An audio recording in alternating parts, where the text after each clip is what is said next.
안녕하세요. 40대 중반의 남편과 도배일을 하는 여자입니다. 저는 아들 둘과 남편과 홀 시어머니를 모시고 살고 있어요. 몇 년 전에 저희 가족에게 웃지 못할 일이 생겼는데 문득 생각이 나서 사연 영상에 올려봅니다. 저희 시어머니는 참 소녀 같은 감성이 있으세요. 처음에 어머니를 모시고 살겠다고 하자 주변에서 엄청난 반대가 있었죠. 저도 처음부터 어머니를 모시고 살 생각은 없었습니다. 하지만 정말 어쩔 수 없는 상황이 되니 참 난감하더군요. 결국 큰 결심을 하고 어머니를 모셨습니다. 제 사연은 소녀 같으신 저희 어머님에 대한 사연이에요. 몇 년 전에 저희 시아버님이 갑자기 세상을 떠나셨어요. 앓고 있던 지병이 있으셨는데 그래도 나름 건강하셔서 동네 마실도 잘 다니시고 어머니와 시장도 가실 정도였을 만큼 건강하셨죠. 그런데 갑자기 하루아침에 돌아가시게 됐어요. 아무런 준비도 안 된 상태에서 아버님의 죽음은 저희 가족에게 큰 상처였습니다. 그 상황에서 어머님의 상처는 말도 못했네요. 항상 외출을 하실 때면 아버님과 손을 잡고 다니시면서 데이트 기분이 난다며 저에게 자랑을 하곤 하셨는데 말이죠. 저는 그런 모습이 너무나 보기 좋았어요. 어머님이 조금 과한 부분이 있으시긴 했지만 그래도 저 나이에 저렇게 알콩달콩 사실 수 있구나 싶어 보기 좋았네요. 하지만 정작 남이 하면 로맨스처럼 보이고 저희가 하면 주책 같아 보이더군요. 왜냐면 어머님이 애정 표현을 하는 걸 남편이 꼭 닮았거든요. 남편이 애정 표현을 해오면 저는 온몸에 닭살이 돋았습니다. 제 성격에는 따로 애정 표현을 잘 못하는데 저희 남편은 정말 애정 표현이 심할 정도로 많았네요. 주변 사람들 인식은 안중에도 없을 정도죠. 한 번은 명절날 친척들이 다들 모인 자리에 남편이 느닷없이 제 볼에 뽀뽀를 하는 겁니다. 세상에, 어르신들도 많았는데 제가 얼마나 놀랐는지 몰라요. 아버님은 집에 가서 해라라며 퉁명스럽게 말하셨지만 어머님이 저를 보는 눈빛에서 쎄함을 느낄 수 있었죠. 집에 도착해서 제가 남편에게 뭐 하는 짓이냐고 우리가 아직도 신혼인 줄 아냐며 한 소리 했습니다. 남편은 제 말은 콧방귀도 안 뀌며 입에다 하고 싶은 걸 참았다며 제 속도 모른 채 말을 하더군요. 당신 그거 병이야. 시도 때도 없이 아무 데서나 안고 뽀뽀하는 거. 와, 다른 집 와이프들은 부럽다는데 당신은 보기 겨워 그런다. 누가 부럽대? 그렇게 말한 사람 데려와봐. 남편 한번 바꿔보자고 해보자. 이건 해도 너무 지나치니까 그렇지. 다들 그러지 않나? 그럼 하지마? 응, 제발. 우리 첫째가 벌써 10살이야. 가족끼리 남들 앞에서 뽀뽀하는 거 아니야. 어떻게 나이 들수록 더 그러나 몰라. 남편은 속위에 경일기였네요. 언제나 제 말은 흘려듣기 일쑤였죠. 남편을 볼 때마다 도대체 누굴 닮아서 그러나 싶었는데 알고 보니 어머님이 그러셨더군요. 아버님과 9살 차이가 나셨던 어머님은 조금 푼숫기가 있었습니다. 나이가 70대이신데도 아버님과 서셨을 때는 항상 예쁨 받고 싶어 하셨고 사랑을 확인하려고 하셨죠. 한 번은 제가 막 결혼하고 신혼 때였어요. 남편이 일이 바빠서 저 혼자 시댁에 가야 하는 상황이 생겼는데 전화 없이 시댁을 방문한 게 흠이었죠. 어머님이 아버님 앞에서 짧은 미니스커트를 입고 야릇한 춤을 추고 있는 걸 목격하고 말았습니다. 아버님은 워낙 성격이 무덤덤하시고 반응이 없으신 분이셨는데 그 장면을 본 순간 저는 웃음을 뿜어내고 말았네요. 그때 든 생각은 이건 아니지 않나. 정말 왜 그러실까? 이런 생각뿐이었습니다. 너 언제부터 거기 있었니? 저요? 방금 왔어요. 어머님이랑 아버님 집에 계셨네요. 어머니 옷이 너무 예쁘세요. 여보, 며느리가 예쁘다잖아. 당신은 사람이 목석 같아. 칭찬 한 번이 없는지 몰라. 너 내 춤 봤니? 아니요. 어머님 춤도 추세요? 못 봤으면 됐어. 못 봤긴요.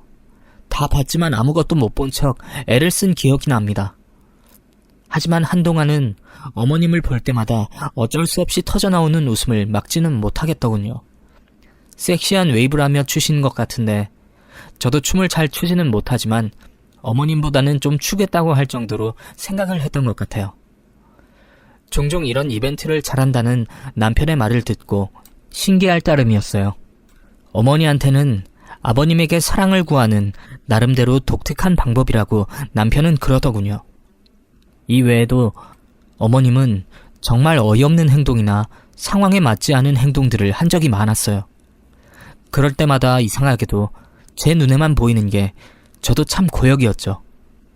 한 번은 어머님과 아버님이 각자 따로 외출을 하셨고 시댁에는 저만 있었던 상황이었죠. 저는 화장실에서 급한 볼일을 보고 있었는데 누군가 급하게 현관 비번을 누르며 집으로 들어오는 게 아니겠어요? 남편이 왔나 했는데 갑자기 화장실 문이 열리더니 어머님이 제 앞에 울상인 채 서 있었습니다. 저는 변기에 앉아 있었고 어머님은 제 앞에 서 있으셨는데 민망한 상황이었죠. 어머니, 저 지금 볼일 중인데요? 알아. 누가 몰라? 나도 지금 볼일 중이다. 너 다 봤으면 나가. 눈 감고 있을게. 어머니는 정말 두 손으로 눈을 가리시더니 갑자기 엉덩이 쪽에서 천둥 지진 번개가 들려오더군요. 그 후에는 조심히 화장실을 나와 집으로 와버렸습니다. 다음 일은 생각하기도 싫더군요.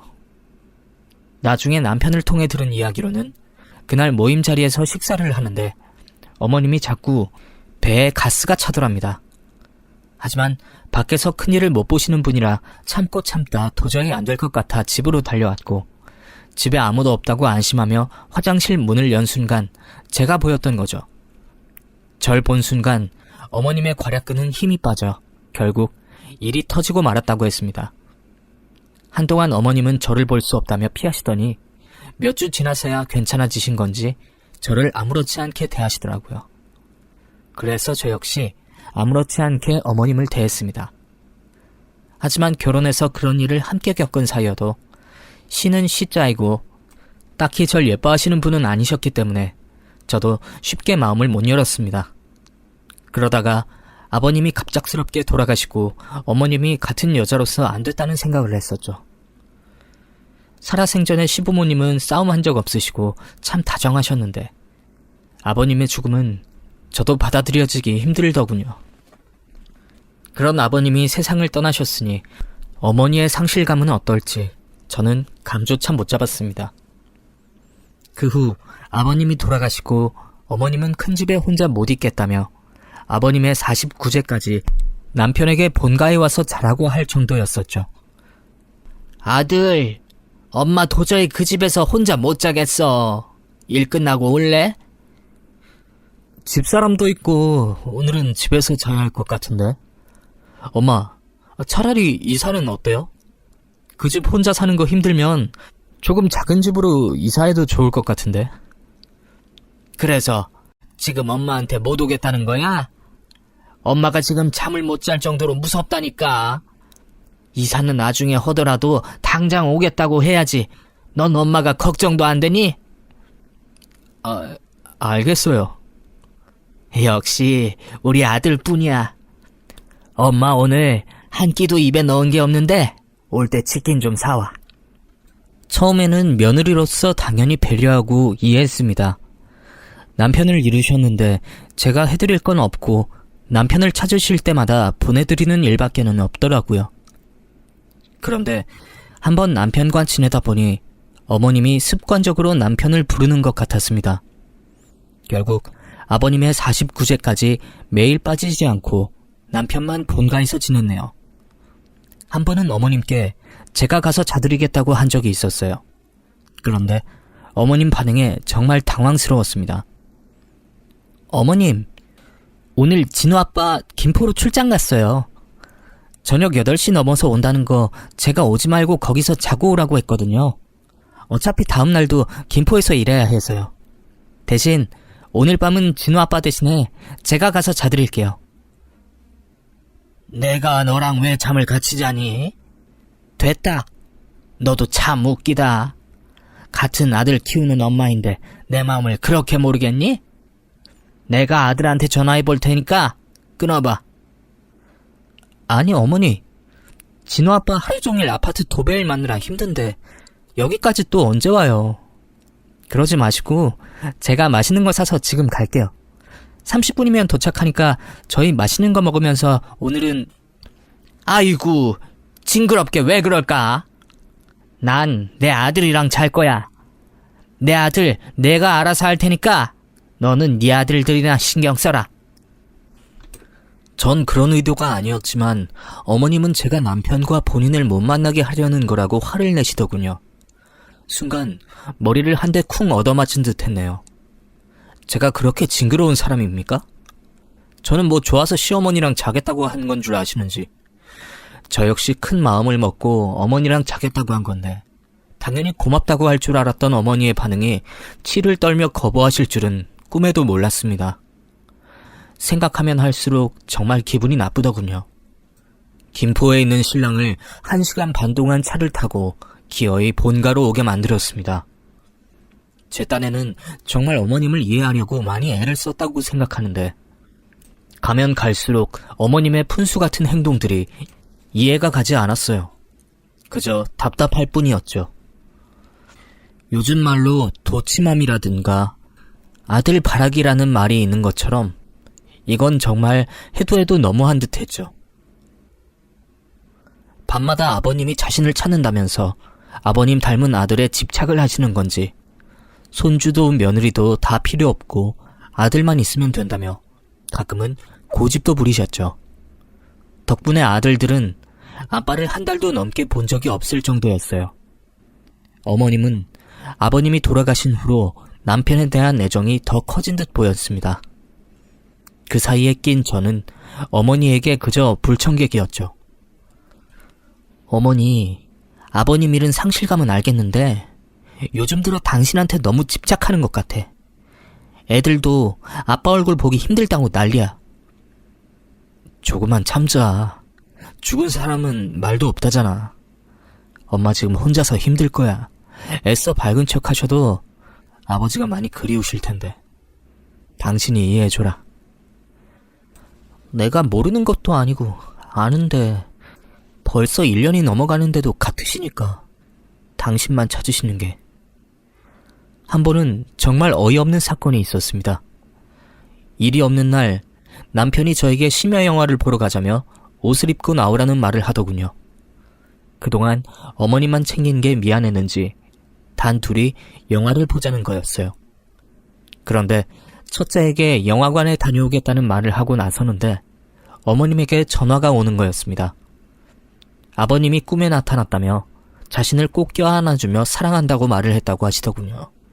속으로 정말 꿈에도 사랑이 넘치는구나 했네요. 남편은 외로움을 많이 타는 어머님과 전화통화를 하면서 달래주었고 저희는 영화관으로 향했습니다. 그런데 어머님이 느닷없이 본가로 오라는 말을 하시더군요. 아들, 엄마 잠 다 깼어. 우리 앨범 같이 보자. 엄마가 지금 아빠가 너무 보고 싶은데 혼자 앨범 보면 눈물 날 것 같아. 엄마, 나 지금 진호 엄마랑 영화관 가는 중인데? 뭐? 영화관? 엄마는? 나도 갈래. 핸드폰 너머로 들려오는 어머님의 목소리가 믿을 수 없었습니다. 아니, 이 시간에 왜 굳이 영화관에 따라가신다고 하시는지.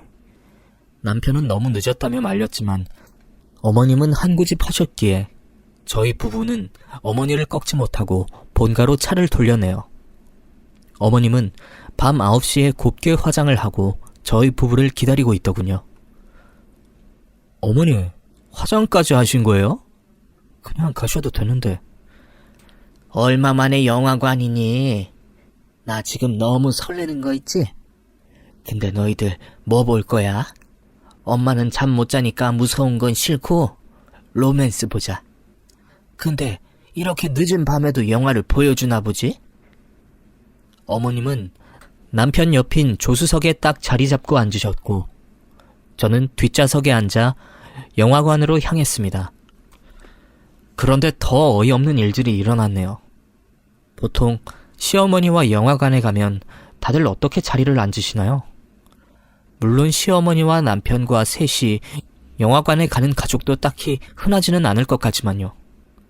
남편이 먼저 좌석에 앉고 다음으로 제가 앉으려고 들어가는데 어머님이 저를 끌어잡으시면서 먼저 가시겠다고 하시더군요.